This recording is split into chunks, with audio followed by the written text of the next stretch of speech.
Ay nako, pagod na pagod po ako pero manguha po muna tayong kabuti, bahagya. Tingnan po natin kung makuha po tayo na way maganda po ang panahon sa labas dahil medyo humahangin at medyo malamig na rin.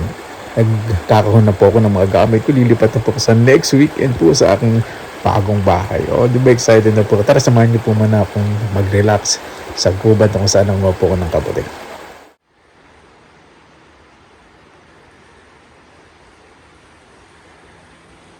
Magandang araw po mga kabayan. Welcome po sa Pinilang Alabay. Dito po tayo ngayon sa isang island. May nakita na po ko dito, ship Polypore. O, diba? Napaganda po ng panahon. Naway safe po lahat. Excuse me. Ito. Close up ka lang po. Ayan po, ship Polypore po yan. Sa English po niya ay sa Finnish po lang tingkata. So, agang tumubo, dapat next month pa to eh. Talagang schedule, ang ganda. Takpan natin yung pinagbunutan. Sabay ko na lang po lilinisin. Ganda oh.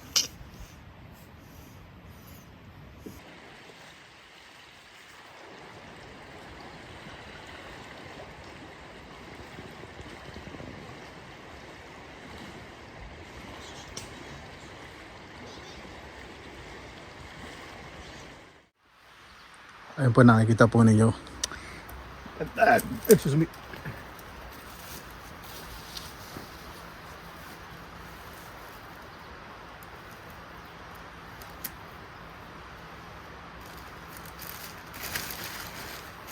Agang tumubo ah.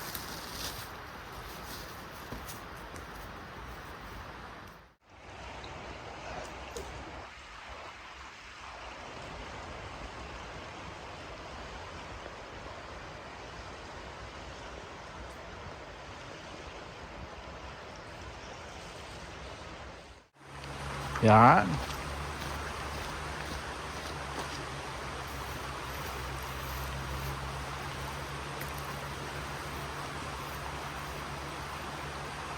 Iwanan ko po yung maliliit. Para sa iba, mangunguha, meron silang abutan.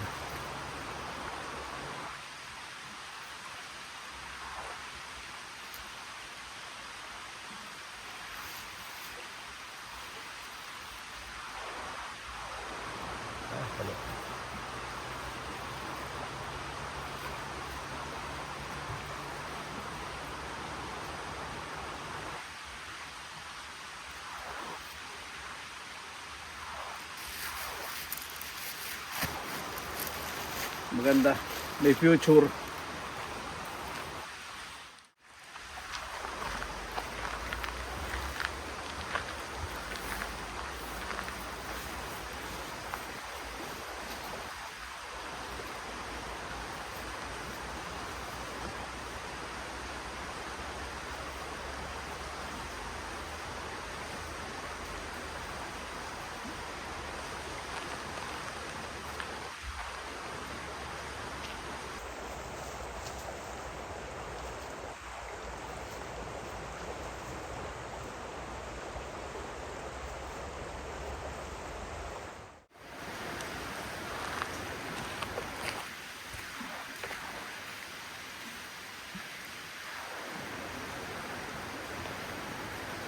Grabe po no.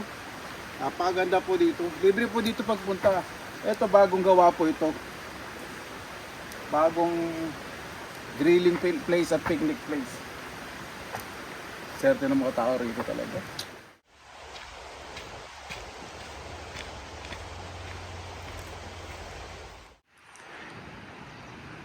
Dito sa island po na to, tatlo na po ang picnic place. Nakakatuwa. Ay, sorry, dalawa. Dati pala isa lang bala. Napaka-peaceful. Grabe po, no? Kapag gusto nyo po talaga ng peace of mind.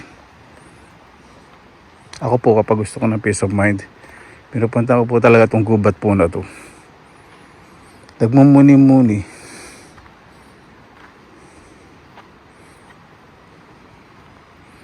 Ang ganda naman makikita nyo, di ba?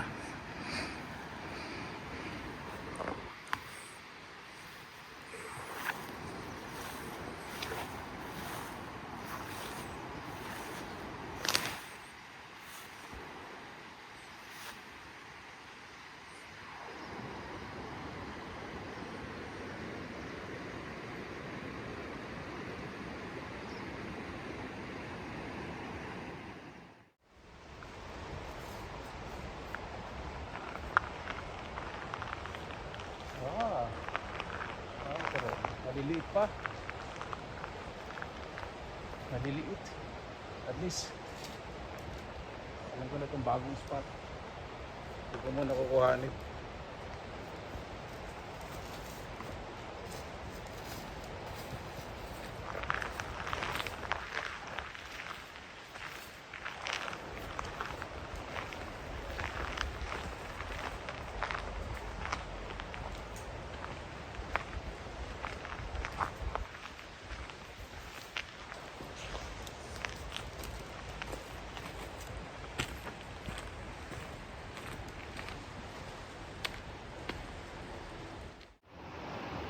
Yan pag ginagawa ko, nagre-relax lang ako dito. Kahit may kasama po ako mga kaibigan pagkatapos ko pumagawa ng kabuti. Ito po, magre-relax.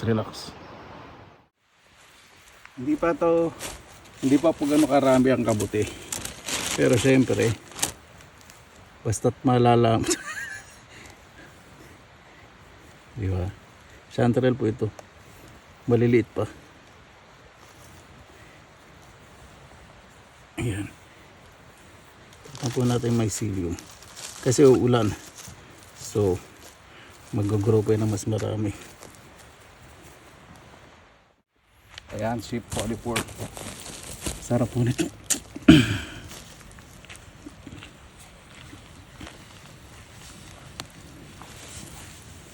Lampan kapa sa finish.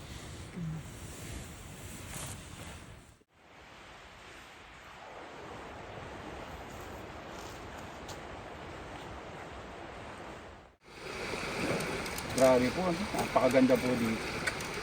Next month, mas marami pong kabuti. September, beginning of September. Pag umulan lalo. Pag-umpisa na po kasi tumubo yung mamahali sa masarap na kabuti.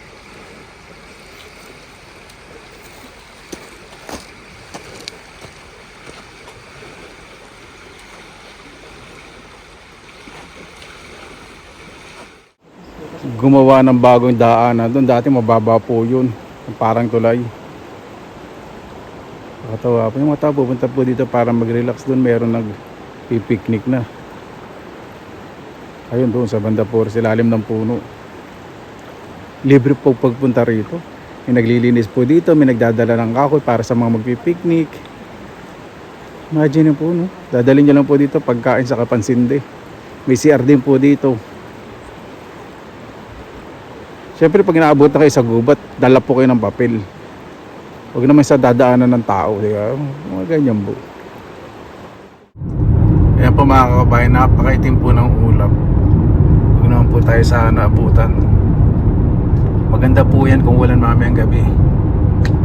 Mas dami pong kabuting tutubo. Isip kabuti na ako. Babalik-balik na ako sa gubat. Hindi pa tayo nakakasampung kilo.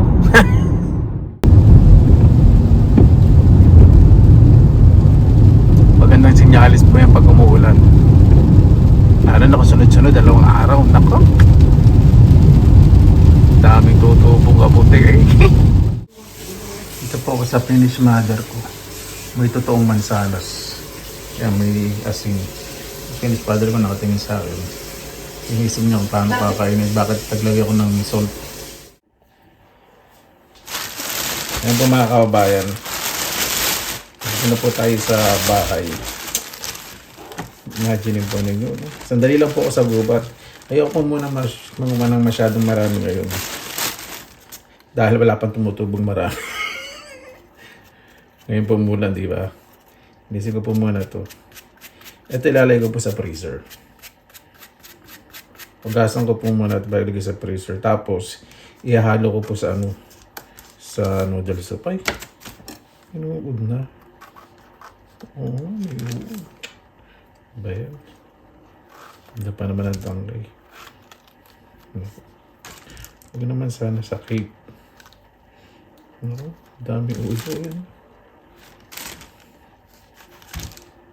Dami. Ayan po.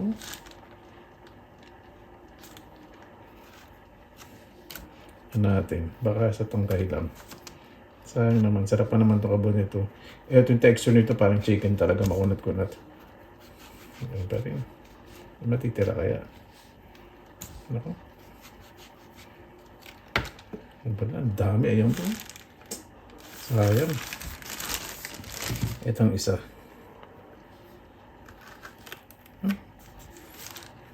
Dry kasi ang ground eh. Kaya mga insekto eh. Ang dami po pag close up po. Kala niya po puting-puti yung pag close up. Sayang po. Sayang yung dalawang malaki. Ito naman sana maliit. Wala. Ayun, wala. Ganda-ganda.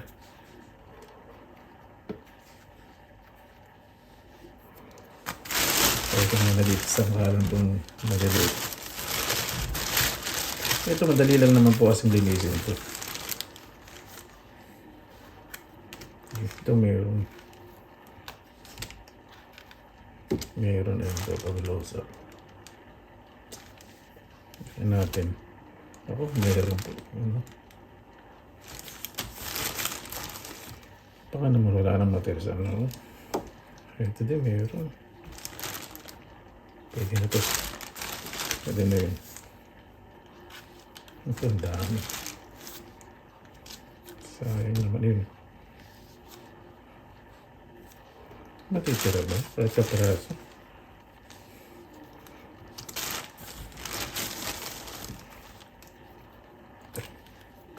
Dami. Yun po. Pinasok na ng uod. Sayang po, no? Panginayan po talaga.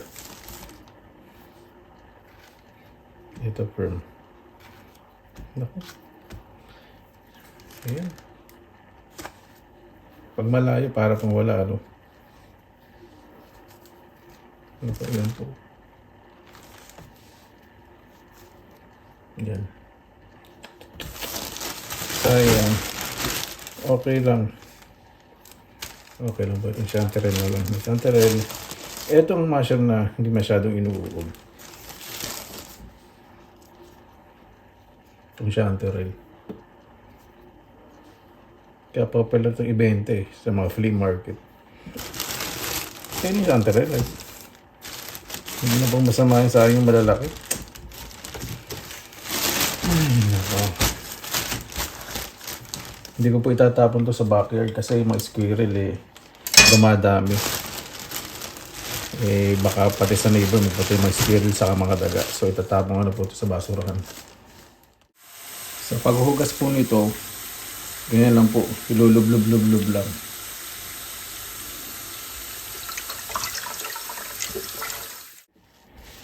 Yan lang po. Tapos idadam ko po sa paper towel para yung extrang liquid makuha. Bilisan lang po ito. Hindi lang po natin patutuin. Ganyan lang po. Absorb lang natin yung extrang tubig. Kasi ito pong itong sheep polyper, pag nilagay nyo sa ref, nagtutubig po yan. Yung chanterelle, hindi. So, gagawin po ito diretso ko sa freezer. Kaya kung may extra insekto, patay na. So, pag nagluto natin, okay na, di ba? Diba? Diskarte. Ayan po mga kabayan. Hindi ko po muna maluluto yung nakuha kong mga kabuti. Medyo sumama po pakiramdam ko. Medyo sinasagad ko po kasi yung kapangyarihan ko. Sobrang excited po sa good after ng mga aktibidades sa buong araw. Kailangan pinapahinga rin po ang katawang artista. Para po, pasensya na po. Sa susunod po, mas gagaling ko po.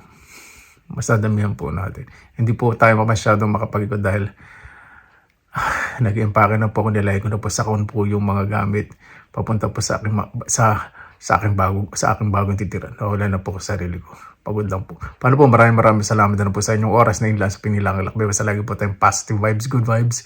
God bless, ingat po lagi, magandang araw. Laban na.